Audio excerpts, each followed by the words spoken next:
तेल अवीव में भीषण बमबारी, ईरान ने मिसाइल से हमले को अंजाम दिया। आईडीएफ ने ईरानी मिसाइलों को इंटरसेप्ट किया। तस्वीरें भी आप देख रहे थे। एक और बड़ी जानकारी, यूएस इजराइल पर ईरान का हाइपरसोनिक मिसाइल से अटैक, आसमान से भयंकर बमबारी ईरान कर रहा है। तस्वीरें भी दिखाते हैं, एक के बाद एक दाग रहा है कई घातक मिसाइलें। तो आसमान से भयंकर बमबारी ईरान कर रहा है, ईरान की तरफ से मिसाइलें दागी जा रही हैं और एक के बाद एक घातक मिसाइलों का इस्तेमाल कर रहा है। और एक और बड़ी खबर, पश्चिमी ईरान के सनंदाज में इजराइल ने किया है बड़े हमले को अंजाम। सरकारी ब्रॉडकास्टिंग स्टेशन पर हमला किया गया। इजरायली एयर स्ट्राइक का यह वीडियो है जो सामने आया। इजराइल की तरफ से एक और बड़ा हमला सरकारी ब्रॉडकास्ट स्टेशन पर, एक बार फिर से हमले को अंजाम दिया गया। ये देखिए जिस तरह से मिसाइल आकर गिरती है, कैसे एक बड़ा धमाका और बड़ी तबाही।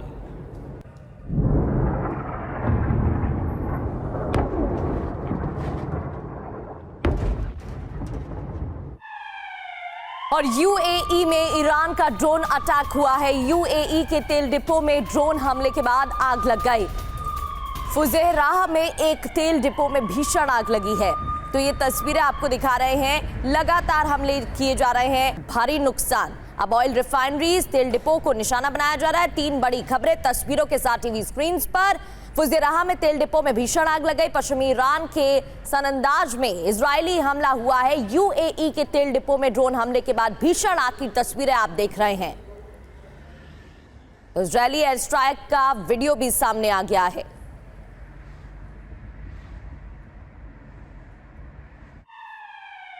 और एक और बड़ी खबर, इजरायल के F-35 फाइटर जेट से बड़ा हमला किया गया ईरान के ऊपर। ईरान के लॉन्चर्स को तबाह किया गया। ईरानी लॉन्चर की सैटेलाइट तस्वीरें भी सामने आई हैं। एक बार फिर से ईरान के मिसाइल लॉन्चर्स पर हमला किया गया।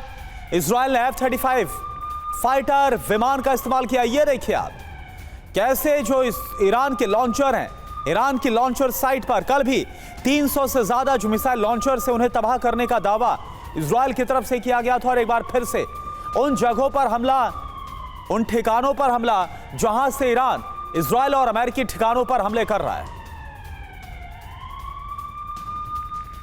और एक और बड़ी खबर, ईरान के दावे को कतर ने खारिज किया है। अमेरिकी नहीं, कतर के ठिकानों पर हमले।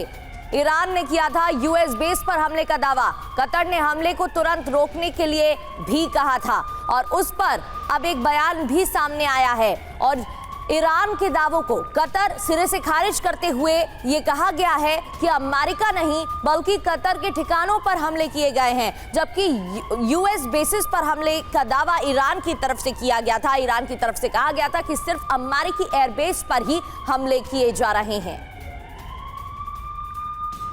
और एक और बड़ी खबर, तेहरान में मिसाइल अटैक के बाद भारी तबाही, धुएं और आग की लपटों में पूरा शहर इस वक्त घिरा हुआ है। मिसाइल हमले में कई इमारतें जमींदोज हो गई। हर तरफ ये देखिए आप तबाही ही तबाही का मंजर देखने को मिल रहा है, इमारतों से लगातार धधकती हुई। तो इजराइल डिफेंस फोर्सेस की वायुसेना का हिजबुल्लाह पर प्रहार लगातार जारी है। हवाई हमलों के बाद कई इमारतों में आग लग गई है। हिजबुल्लाह के कई ठिकाने तबाह भी कर दिए गए हैं। तो आईडीएफ की कार्रवाई, वायुसेना का हिजबुल्लाह पर एक और बड़ा अटैक बताया जा रहा है। और उसकी ये देखिए तस्वीरें। और देखिए मिडिल ईस्ट में लगातार जारी इन हमलों के बीच रूस के राष्ट्रपति व्लादिमीर पुतिन ने यूरोप को बहुत बड़ी चेतावनी दी है। यूरोप को गैस देना बंद कर देगा रूस, ये पुतिन की तरफ से कहा गया।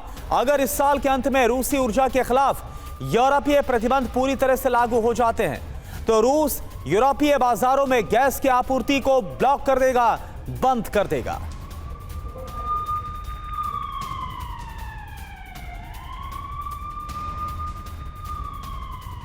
और वहीं दूसरी ओर अमेरिकी सीनेट में ट्रंप के ईरान युद्ध को सीमित करने वाला प्रस्ताव पास करने में विफल रहे हैं। अमेरिकी सीनेट में वॉर पावर्स प्रस्ताव गिर गया है। पावर्स प्रस्ताव के पक्ष में केवल 47 वोट ही पड़े, इसलिए यह प्रस्ताव गिर गया। पावर्स प्रस्ताव के खिलाफ 52 मत। इस प्रस्ताव का मकसद डोनाल्ड ट्रंप को कांग्रेस की अनुमति के बिना ईरान के खिलाफ आगे सैन्य कार्रवाई करने से रोकना था, लेकिन ऐसा नहीं हो पाया। अधिकांश डेमोक्रेट प्रस्ताव के पक्ष में नजर आए थे, जबकि ज्यादातर रिपब्लिकन इसके खिलाफ रहे और उन्होंने राष्ट्रपति के सैन्य अभियान का समर्थन किया। अब इसी तरह एक प्रस्ताव यूएस हाउस ऑफ रिप्रेजेंटेटिव्स में भी लाया जा सकता है और उसके पारित होने की संभावना कम मानी जा रही है।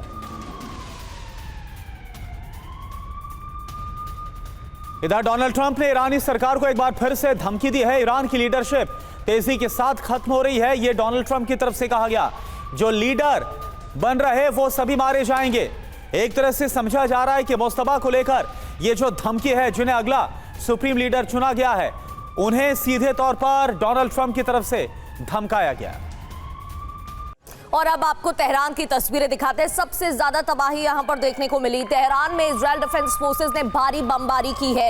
एयर स्ट्राइक के बाद तबाही का मंजर भी साफ नजर आया। एक साथ दर्जनों बॉम्ब यहां पर गिराए गए हैं।